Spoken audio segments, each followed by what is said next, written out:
Bismillahirrahmanirrahim. Assalamualaikum warahmatullahi wabarakatuh. Alhamdulillahi rabbil alamin. Wassallallahu ala nabiyyina Muhammadin wa ala alihi wa ashabihi ajma'in wa man tabi'ahum bi ihsanin ila yaumiddin wa sallama tasliman katsiran, amma ba'd. Alhamdulillah, segala puji hanya milik Allah Tabaraka wa Ta'ala, dengan segala limpahan nikmat, taufik dan hidayahnya telah menyempurnakan bagi kita siyam pada hari ini dan qiyam pada malam hari ini. Semoga Allah Subhanahu wa Ta'ala menjadikan keduanya pemberat timbangan amal kebaikan kita yaumul qiyamah nanti. Semoga salawat dan salam selalu tercurahkan untuk baginda Nabi Muhammad sallallahu alaihi wasallam dan kepada seluruh keluarganya dan kepada seluruh sahabatnya dan yang mengikuti mereka di atas sunnah hingga hari akhir nanti. Jamaah sekalian rahmati Allah Subhanahu wa Ta'ala, sebelum kita mulai, untuk anak-anak agar bersama orang tuanya dulu 15 menit aja. Ya, 15 menit anak-anak bersama orang tuanya terlebih dahulu. Baik, surat yang akan kita bicarakan pada malam hari ini, surat yang biasa antum baca di juz ke-30. Allah Subhanahu wa Ta'ala memberi nama surat Al-Adiyat. Mungkin antum sering baca, ya, makna adiyat apa? Maknanya apa? Kuda perang. Memang adiyat artinya kuda. Dapat dari mana? Nggak ada. Antum buka kamus dimanapun tidak ada kuda itu bahasa Arabnya adiyat, itu nggak ada. Pilihannya mungkin ada khail, bisa. Ya, ada hisan, bisa. Tapi kuda perang adiyat itu nggak bisa. Nggak ada kuda dalam bahasa bermana adiyat, nggak ada. Tapi maknanya ke sana. Kalau antum melihat bagaimana makna itu sampai, maka antum akan mengerti kenapa dimaknai kuda. Adik-adik sama bapaknya dulu ya, sebentar ya.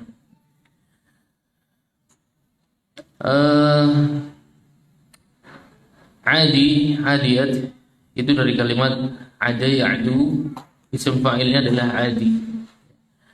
Maknanya adalah menyerang. Apakah yang menyerang cuma kuda? Ternyata tidak.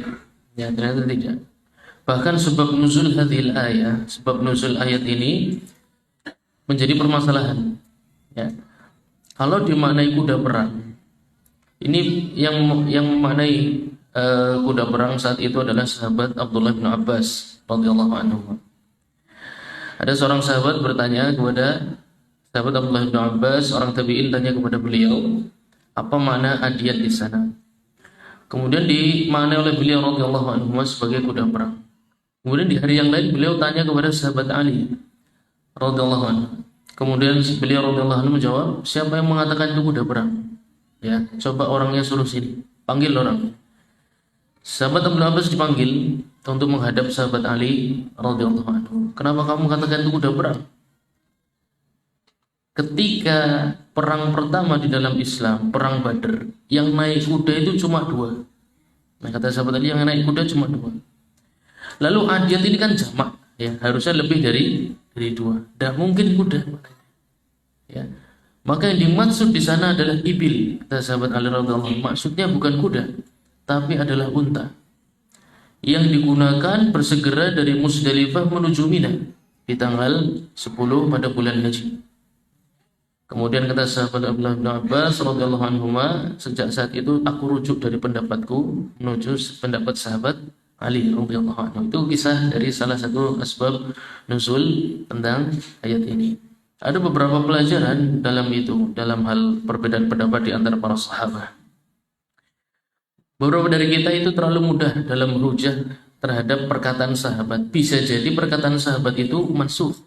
Ya, bisa jadi persahabatan itu mansukh. Kemudian yang kuat adalah perkataan sahabat yang lain. Itu kasusnya sangat banyak. Contohnya adalah meletakkan kedua tangan ketika salat. Ya, itu khilaf banyak sekali. Tapi mana perkataan sahabat yang diamalkan? Nah, itu dia pertanyaannya. Kalau semua orang berhujah dengan fatwa sahabat, tentu fatwa sahabat sangat banyak. Tapi bagaimana cara antum tahu fatwa sahabat ini yang nasir, bahwa fatwa sahabat ini yang mansuh, kan sulit. Ya. Itu ilmunya para ulama salaf. Jadi jangan terburu-buru dalam mengambil hukum hanya karena ada dalilnya, kemudian ada fatwa sahabat, langsung antum fatwa itu. Belum tentu. Bisa jadi ada fatwa sahabat lain yang menyelisihi perkara tersebut, dan bisa jadi itu yang sahih, itu yang dikuatkan. Baik. Adiyat kemudian lagi, wal adiyat yadhaha. Adiyat itu yang menyerang, ya. Yang menyerang. Kebanyakan digunakan untuk menyerang adalah kuda. Jadi tafsirnya ada dua, bisa bermakna kuda, bisa bermakna unta, ya. Dhabha. Dhabha juga ditanya kepada sahabat Abdullah bin Abbas, apa makna dhabah? Dhabah itu suara dari hanjarah, suara dari tenggorokan, bunyinya seperti itu. Yang hewan, kata sahabat Abdul Abbas, hewan yang kalau berlari kencang bunyinya begitu cuma kuda. Ya, makanya kalau antum melihat kuda kalau di dalam cuaca yang dingin ya, itu dari mulutnya keluar, dia ketika berlari kencang keluar lewat mulut. Itu gambaran adiyat dhabha. Jadi kuda yang berlari dengan kencang atau unta yang berlari dengan kencang, kemudian nafasnya keluar lewat mulut. Seperti itu, ya. Dan itu pemandangan yang luar biasa kata Allah Subhanahu wa taala, karena konteksnya sedang menyerang, konteksnya sedang adiyat, sedang menyerang. Wal adiyat dhabha fal muriyati. Biasanya kuda atau unta yang sedang berangkat perang, yang larinya kencang, itu melakukan qadah. Ya, qadah itu benturan dua benda yang keras. Benda keras ketemu benda keras, benturan. Ya, muriyat itu dari kata muqidat, yang menghidupkan sebuah nyala api. Ya. Jadi bagaimana nyala api itu muncul? Karena qadha, karena ada dua benda keras yang bertabrakan, yaitu telapak kaki atau sepatu kuda bertemu dengan rommel, dengan batu-batu kecil yang ada di padang pasir. Kuda kalau perang larinya nggak seperti antum lihat. Ya, dia larinya betul-betul kencang, belum pernah dia berlari seperti itu. Ya, atau unta pun sama. Unta lari biasa dengan lari untuk perang berbeda jauh. Ya, keduanya kalau lari untuk perang itu seakan-akan lari terakhir dalam hidupnya. Kencangnya luar biasa. Itu tekanan kakinya ke batu-batu kecil di padang pasir itu sampai menimbulkan percikan api. Ya, itu kalimat dari fal muriyati qadha. Kemudian apa lagi? Fal mughirati summa. Mughirat aghar yubiru igharah, itu artinya menyerang dengan tujuan menghancurkan sebuah negeri. Fal mughirati subha, di sana di kalimat subah, pagi, karena memang subuh itu waktunya dilakukan peperangan. Ya, peperangan zaman dulu itu dilakukan di waktu subuh. Baik pasukan penunggang unta maupun penunggang kuda sama, mereka menyerang di waktu subuh. Ada kisah menarik kalimat subuh ini. Nabi SAW suatu hari naik ke Bukit Safa. Ya, Bukit Safa, antum mungkin yang sudah umroh atau haji, Bukit Safa itu bukan cuma bukit biasa, itu menjadi saksi sejarah. Nabi SAW naik ke sana, kemudian mengatakan kepada penduduk, waktunya subuh itu, setelah salat subuh, beliau naik ke sana. Beliau berteriak kepada penduduk Mekah, ya sabahah, ya sabahah, wahai orang-orang yang bersiap di pagi hari. Maknanya sabaha, wahai orang-orang yang bersiap di pagi hari. Orang Arab kalau ngomong sabaha itu persiapan perang. Ya. Nabi SAW di sana kan masih dakwahnya kan sir ya, dakwahnya sir, pasukannya sedikit, tapi sudah berani mengumpulkan orang. Ya sabaha di atas bukit Safa. Datang itu kumpul orang-orang Quraisy semua, yang kafir, yang mukmin kumpul semua, termasuk Abu Jahal, Abu Lahab kumpul semua di sana. Ya. Kemudian, Malik ya Muhammad, ngapain kamu panggil-panggil kita? Memangnya mau ada perang? Naam. Lau qultu, seandainya aku katakan di balik bukit ini ada pasukan kuda, kalian percaya nggak sama? Antum mesti ingat di sini, ya. Kemudian, naam, kami percaya kalau kamu di sana ada pasukan akan menuju ke kami siap-siap sekarang wahai Muhammad.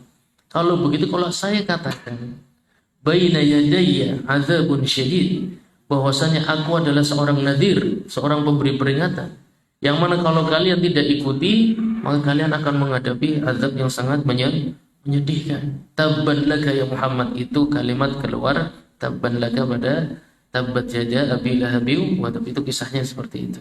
Jadi gara-gara Nabi SAW mengucapkan ya sabahah. Jadi kalimat subah untuk orang Arab kalau sudah dipanggil secara terang-terangan itu maknanya genderang perang. Ya, mereka kalau menabuh genderang perang itu bukan siang-siang, bukan sore, tapi di waktu subuh. Fal mughiratis subha.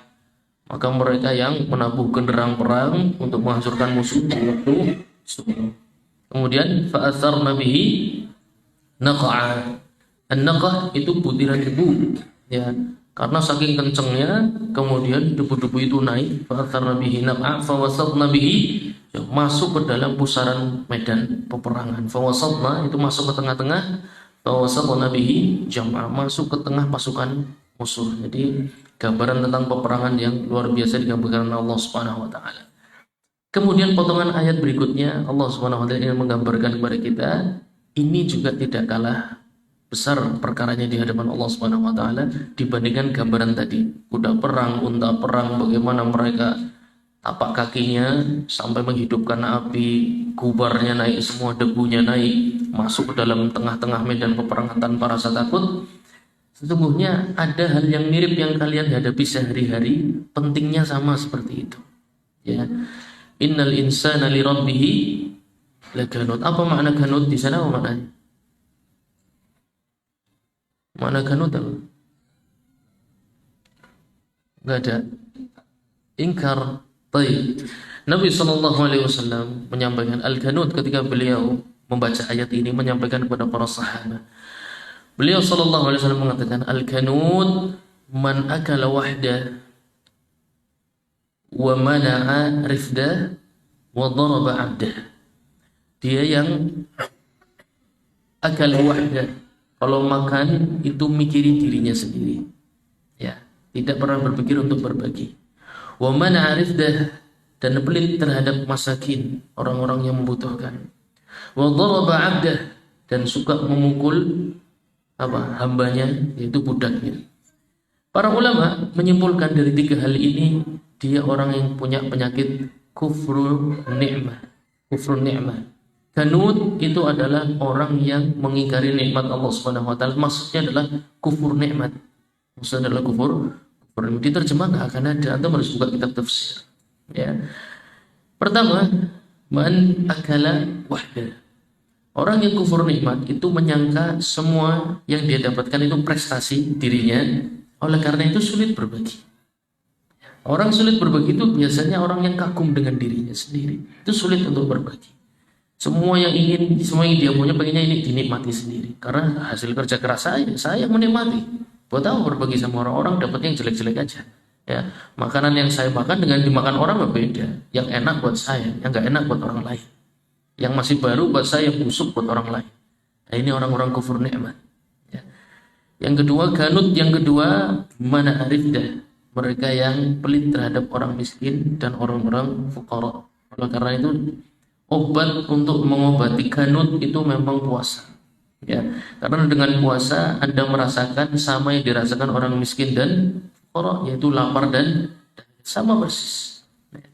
Makanya Ramadan itu nikmat dari Allah Subhanahu wa taala supaya kita terbebas dari penyakit yang namanya kanut. Terbebas dari penyakit yang namanya kanut. Kemudian yang ketiga adalah daraba 'abdah. Ini orang yang enggak bersyukur nih. Punya hamba, ya punya budak tapi dipukul. Padahal Allah Subhanahu wa taala kalau mau itu melarang syariat perbudakan, tapi enggak. Kenapa? Karena budak itu dibeli. Mereka mengeluarkan harta untuk dapat budak. Kemudian masa Islam datang melarang perbudakan, dan tidak adil. Ya, mereka capek-capek cari uang untuk beli budak, tiba-tiba dilarang. Itu buat hati tentu berat. Tapi Allah Subhanahu wa taala mengizinkan perbudakan. Sudah diizinkan, dikasih nikmat punya budak, ternyata dipukulin. Ini orang-orang kufur nikmat seperti itu. Sama seperti kita, ya. Kalau kita punya keluarga, suami-suami yang mukul istrinya, atau istri yang kufur terhadap suaminya, ya, diberi suami yang baik masih kufur nikmat, suami diberi istri yang baik masih kufur nikmat, itu semua kanut, penyakit yang sama. Ya, diberi kenikmatan yang banyak, tapi masih saja terasa kurang. Nah, innal insana li rabbih lakanut wa innahu ala dzalika lasyahid. Pelaku kanut itu sebenarnya tahu kalau dia pelit. Kalau dia kufur nikmat, kalau dia curang, dia dalam hatinya mengakui sebenarnya Allah Subhanahu wa taala. Fa alhamaha fujuraha wa taqwaha. Orang berbuat salah dan berbuat benar itu dia sebenarnya tahu, ya, tapi dia mengingkari isi hatinya sendiri. Hatinya pasti berbisik untuk berbagi, tapi dia milih pelit. Hatinya berbisik untuk baik, dia milih tidak baik. Seperti itulah kondisinya. Wa innahu ala dzalika lasyahid. Wa innahu li hubbil khairi lasyahid. Itu karena tamaknya terhadap harta. Ya, orang kalau sudah tamak terhadap harta pasti akan terkena penyakit kanut waliyadzubillah, dan itu penyakit yang sangat dibenci Allah Subhanahu wa ta'ala. Wa innahu li hubbil khairi lasyadid afala ya'lamu idza bu'thira ma fil qubur. Apa bu'thira apa? Artinya apa di situ? Dibangkitkan, ya, mirip, ya. Bu'thira itu sesuatu yang dibalik dari bawah ke atas, ya, dari bawah ke atas. Itu merupakan kinayah, sebuah ungkapan bahwasanya mayat yang sudah di bawah tanah kembali muncul lagi ke atas. Mereka orang-orang yang pelit apa enggak sadar kalau suatu hari akan dibangkitkan oleh Allah Subhanahu wa ta'ala. Wa husila ma fis sudur, akan ditampakkan isi hati yang sebenarnya. Orang-orang yang dalam hatinya menyimpan hasad, iri, dengki, kebencian terhadap orang-orang soleh, ya, atau menampakkan kesolehan padahal dalam hati tujuannya adalah kagum terhadap diri sendiri, ingin dipuji, riya, sum'ah dan lain sebagainya. Itu husila ma fis sudur, dalam hati pasti akan ditampakkan. Ya, fala ya'lamu idza bu'thira ma fil qubur wa husila ma fis sudur. Kemudian inna rabbahum bihim yauma idzil la khabir. Allah Subhanahu wa taala Maha tahu isi hati setiap hamba-hambanya. Maka jemaah sekalian rahmati Allah Subhanahu wa taala, medan peperangan belum kita hadapi, tapi peperangan yang kita hadapi adalah penyakit yang namanya kanut. Ya, penyakit itu setiap hari kita perangi, dan kita harus betul-betul bekerja keras bagaikan kuda yang sedang berperang, unta yang sedang berperang. Peperangan kita adalah melawan diri kita sendiri. Al-jihadu jihadun nafs, jihad yang sebenarnya itu melawan diri sendiri. Baik, insyaallah kita lanjut di pertemuan yang akan datang. Semoga sedikit ini bermanfaat untuk kita semua. Kita tutup majelis kita. Subhanakallahumma wa bihamdika asyhadu an la ilaha illa anta astaghfiruka wa atubu ilaik. Wassalamualaikum warahmatullahi wabarakatuh.